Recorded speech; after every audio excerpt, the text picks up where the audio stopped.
Chapitre 4. Ainsi, qu'on nous regarde comme des serviteurs de Christ, et des dispensateurs des mystères de Dieu. Du reste, ce qu'on demande des dispensateurs, c'est que chacun soit trouvé fidèle. Pour moi, il m'importe fort peu d'être jugé par vous, ou par un tribunal humain. Je ne me juge pas non plus moi-même, car je ne me sens coupable de rien. Mais ce n'est pas pour cela que je suis justifié. Celui qui me juge, c'est le Seigneur.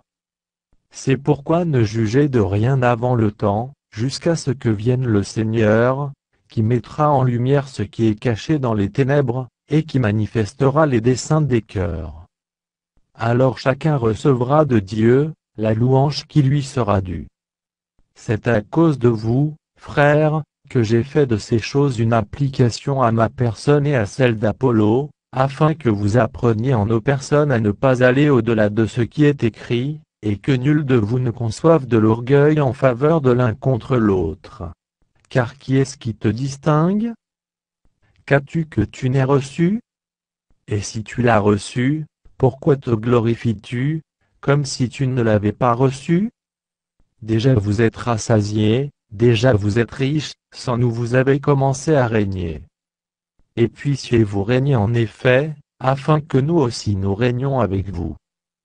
Car Dieu, ce me semble, a fait de nous, apôtres, les derniers des hommes, des condamnés à mort en quelque sorte, puisque nous avons été en spectacle au monde, aux anges et aux hommes. Nous sommes fous à cause de Christ, mais vous, vous êtes sages en Christ, nous sommes faibles, mais vous êtes forts. Vous êtes honorés, et nous sommes méprisés. Jusqu'à cette heure, nous souffrons la faim, la soif, la nudité, nous sommes maltraités, errants çà et là. Nous nous fatiguons à travailler de nos propres mains, injuriés, nous bénissons, persécutés, nous supportons. Calomniés, nous parlons avec bonté, nous sommes devenus comme les balayeurs du monde, le rebut de tous, jusqu'à maintenant. Ce n'est pas pour vous faire honte que j'écris ces choses.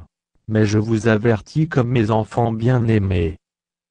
Car, quand vous auriez 10 000 maîtres en Christ, vous n'avez cependant pas plusieurs pères, puisque c'est moi qui vous ai engendré en Jésus-Christ par l'Évangile. Je vous en conjure donc, soyez mes imitateurs.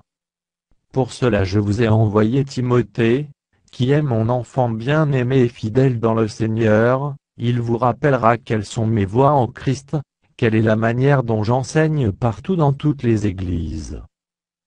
Quelques-uns se sont enflés d'orgueil, comme si je ne devais pas aller chez vous.